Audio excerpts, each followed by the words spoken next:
शांति। शांति के सागर बेहद के बाप ने आकर के हम सब बच्चों को शांति दूत बनाए। जिस समय पर सारे विश्व में चारों तरफ अशांति फैली हुई है, ऐसे वक्त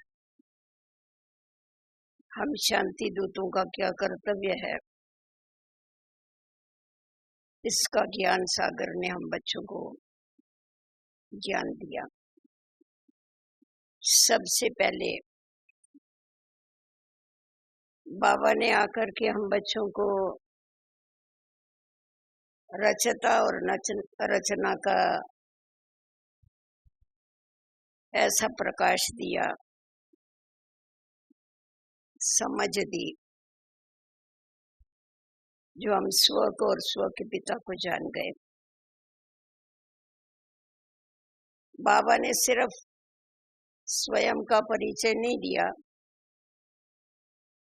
परंतु उसके साथ साथ सबसे पहले हमें खुद का परिचय दिया।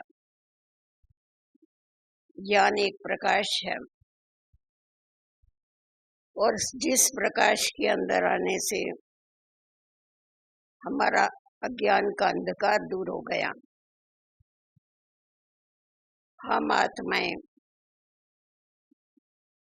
एक ही पिता की संतान हैं। इसकी समझ बाबा ने हम बच्चों को दी। मैं कौन हूँ और मेरा कौन है, जो पाठ हम सभी को जानकी दादी ने पक्का कराया, उसके आधार पर हम सभी का जीवन परिवर्तित हो गया। ज्ञान को समझ भी कहा जाता है, प्रकाश भी कहा जाता है, तो शक्ति भी कहा जाता है। परमात्मा पिता को ज्ञानी तो आत्माएं अति प्रिय है। ज्ञानी तो आत्माएं अर्थात जिन्होंने ज्ञान को अपने जीवन में धारण किया है, जो ज्ञान स्वरूप बनी है, उन आत्माओं के ऊपर ज्ञान के सागर का अति प्यार है और वो उसको अति प्रिय है। बाबा ने हम बच्चों को सिर्फ रचता का ज्ञान नहीं दिया, परंतु रचता के साथ साथ हमें रचना का भी ज्ञान दिया। हमें परिचय कराया खुद का, सृष्टि चक्र की नॉलेज दिया,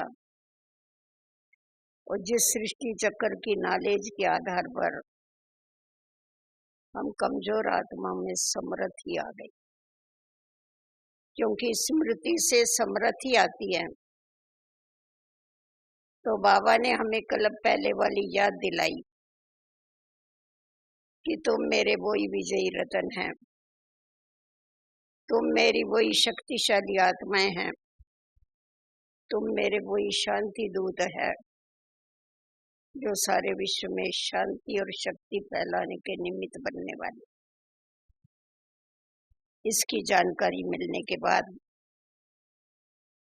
हमारे अंदर वो आध्यात्मिक शक्ति, वो पावर, विल पावर, स्व के ऊपर निश्चय हुआ। साथ साथ में बाबा ने जो सृष्टि चक्र का ज्ञान दिया, उस सृष्टि चक्र के ज्ञान को जानने के बाद हलचल की स्थिति में भी अचल रहने का पाठ उसने पक्का कराया। क्योंकि बेहद ड्रामा जो है, इसकी जानकारी मिलने के बाद नथिंग न्यू का पाठ हमने पक्का किया कि जो भी होता है वो कल पहले के माफिक होता है, कोई भी नई बात नहीं। इसीलिए बाबा हमेशा कहते थे कोई भी सीन आवे, तुम बच्चों को कभी भी उसका आश्चर्य नहीं होना चाहिए। अरे ये क्या हो गया? अगर ऐसा भी तुम्हारे मुख से निकलता है तो ये भी तुम समझो फेल। इसका अर्थ ये हुआ कि तुम्हें ड्रामा के ऊपर निश्चय नहीं है, तुमने ड्रामा को नहीं जाना है, इसीलिए तुम्हें आश्चर्य होता है, इसीलिए तुम्हें प्रश्न उठता है, इसीलिए तुम्हें संकल्प चलते। तो अभी हम देखते हैं कि बाबा ने जो हमें बेहद ड्रामा का ज्ञान दिया, उस बेहद ड्रामा के ज्ञान के आधार पर हम लोग ब्रह्मण आत्माओं ने ये अनुभव किया कि कैसी भी परिस्थिति आने दो, आप उस समय अगर शिव बाबा करेंगे तो टाइम भी लगता है, बाबा को याद करने में मेहनत भी लगती है थोड़ी, क्योंकि परिस्थिति ऐसी होती। अगर आप ड्रामा को याद करेंगे तो ड्रामा को याद करने के बाद जो दुख दर्द है वो दूर हो जाता है। इसीलिए कहा जाता है ड्रामा जो है वो दुख हरता है, और शिव बाबा को जब याद करते हैं तो सुख मिलता है, शिव बाबा सुख करता है। आप सिर्फ बाबा को याद करेंगे तो आपको मेहनत करनी पड़ेगी, परंतु ड्रामा को और बाबा को दोनों को भी साथ साथ में याद रखेंगे तो कैसी भी परिस्थिति होगी तो उसका मुकाबला बहुत सहज रीति से कर सकेंगे, और सुख के सागर से आप सुख की अनुभूति करें, अपनी स्थिति को अचल और अडोल बना सकेंगे। तो इसीलिए बाबा ने हम ब्राह्मणों को जितना बाबा के ऊपर निश्चय है उतना ही ड्रामा के ऊपर निश्चय, उतना ही खुद के ऊपर निश्चय रखने की समझ दिया। अभी हम देखते हैं बाबा ने हमको हर परिस्थिति में सेफ रहने के बहुत सारे युक्तियां बताई है। हमें ये भी बाबा ने याद दिलाया और अनुभव कराया कि सदैव ये बुद्धि में रखो कि हम बाबा की छत्र छाया में पल रहे। अभी कोई धूप में चलता है और उसके हाथ में अगर छतरी है, बरसात में चलता है तो अगर छतरी लेके चलता है तो नेचुरल है, उस वातावरण से वो बच जाता है। तो हम भी जब सदैव ये अनुभव करते हैं कि हम बाबा की छत्र छाया में पल रहे हैं, बाबा की छत्र छाया में चल रहे हैं, तो ये अनुभव करने के बाद परिस्थिति का हमारे ऊपर असर नहीं होता है, हम उससे अलिप्त हो जाते हैं, न्यारे हो जाते हैं। तो इसीलिए चाहे समस्याएं हैं, परिस्थितियां हैं, माया है, सबसे बचने का ये अति सहज साधन है। और ये छत्र छाया ऐसी छत्र छाया है जो बेहद की है, इसके अंदर अनेक आकर के इसका लाभ लेते हैं और ले सकते हैं। उसके बाद हम देखते हैं जब हम खुद को सेव कर लेते हैं, अपनी स्थिति को पावरफुल बनाते हैं बाबा की याद के द्वारा, ड्रामा के पट्टे के ऊपर चलते हैं। क्योंकि जैसा हम देखते हैं ट्रेन अगर पट्टे के ऊपर चलती है तो ठीक चलती है, अगर पट्टा छोड़ के चलती है तो एक्सीडेंट हो जाता है। तो वैसा ही हम ब्राह्मणों के लिए ड्रामा ये पट्टा है, अगर हम उस पट्टे पर चलते हैं तो हमारी जीवन रूपी गाड़ी बहुत सहज और बड़ी रफ्तार से चलती है। तो जब हम उसके ऊपर चलना, ड्रामा के ऊपर चलना सीख जाते हैं, अपने अंदर बाप को याद करके शक्ति भरना सीख जाते हैं, तो उसके आधार पर हमारा जीवन जो है वो सरल और शक्तिशाली बन जाता है। बाबा की छत्र छाया होने के कारण हम सेफ हो जाते हैं, क्योंकि बाबा ने हम बच्चों को कहा है कि बच्चे तुम्हें फिक्र करने की आवश्यकता नहीं है, क्योंकि शास्त्रों में भी बताया है कि सारे मटके जो पकाए गए खोरे में, उस सारे खोरे को आग लगी, परंतु बिल्ली के पुंगरे बच गए, ये तुम्हारी यादगार।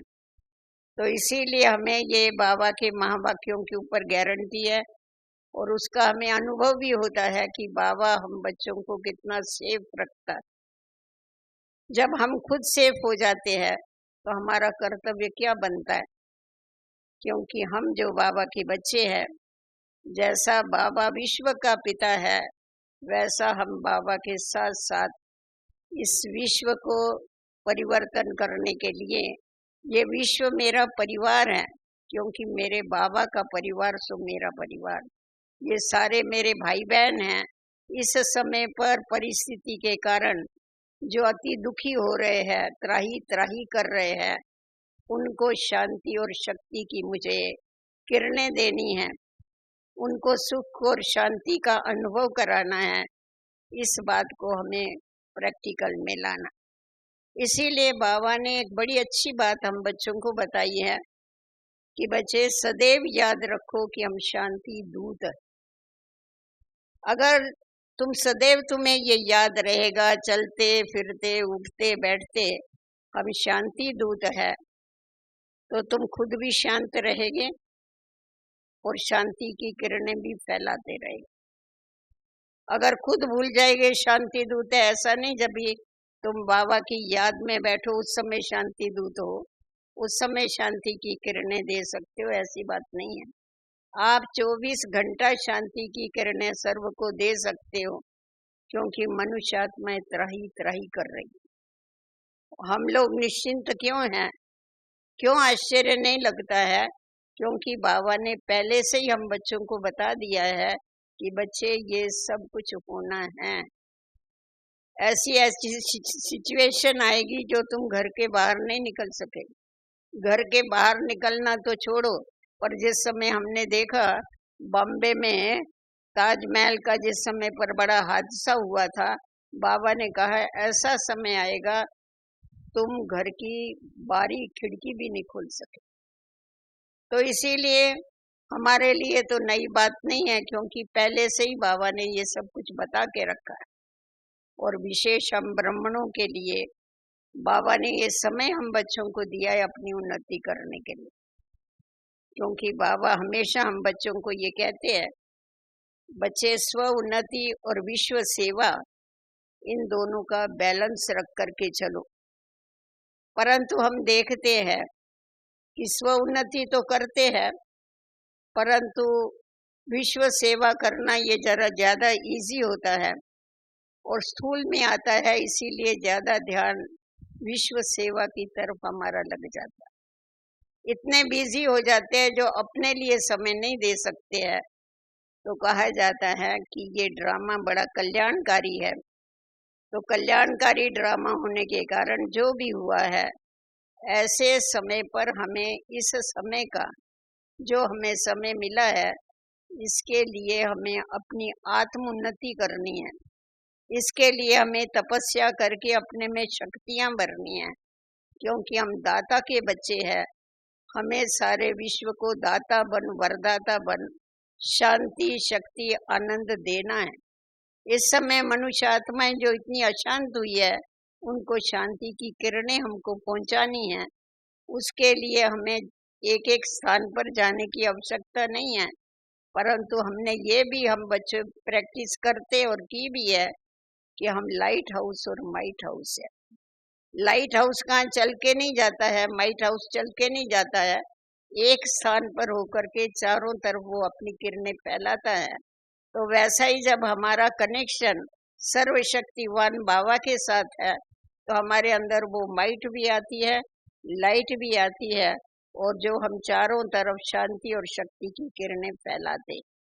तो इस समय ये बड़ा पुण्य का काम है कि जो आत्माएं नाउमेद हो गई है, जो इतनी दुखी और अशांत हो गई है, उनको लाइट माइट की आवश्यकता है, उनके अंदर बल भरने की आवश्यकता है।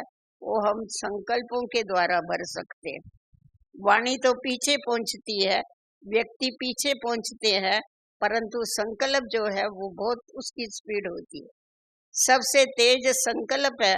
हम संकल्पों के द्वारा सर्व आत्माओं को दाता बन के देने का काम करना है, ये बाबा ने हम बच्चों को सिखाया है।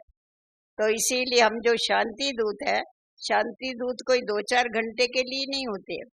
कोई भी दूत होता है ना, कभी भी आप उसको मिलेंगे, आप उससे पूछेंगे आप कौन है, कहेगा मैं फलाने देश का दूत हूँ, मैं फलानी जगह का दूत हूँ। तो उसी प्रकार हम जो शांति दूत है, हम हमेशा के लिए ही शांति दूत हैं। तो ऐसा नहीं हम जब बैठे उस समय शांति की किरणें फैलावे, शक्ति की किरणें फैलावे, और बाकी समय हम क्या करेंगे?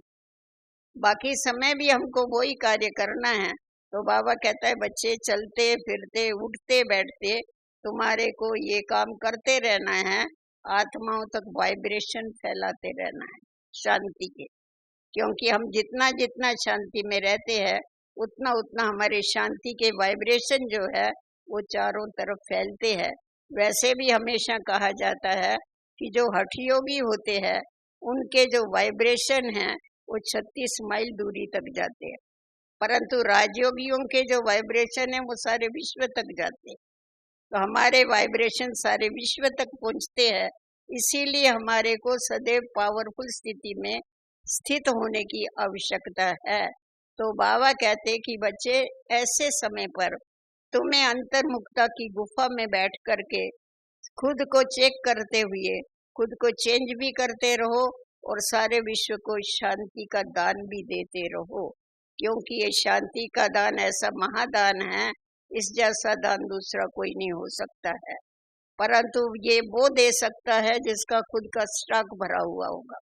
आज किसी को भी कोई वस्तु देनी होगी, देने वाले के पास ही नहीं होगा तो दूसरे को क्या देगा।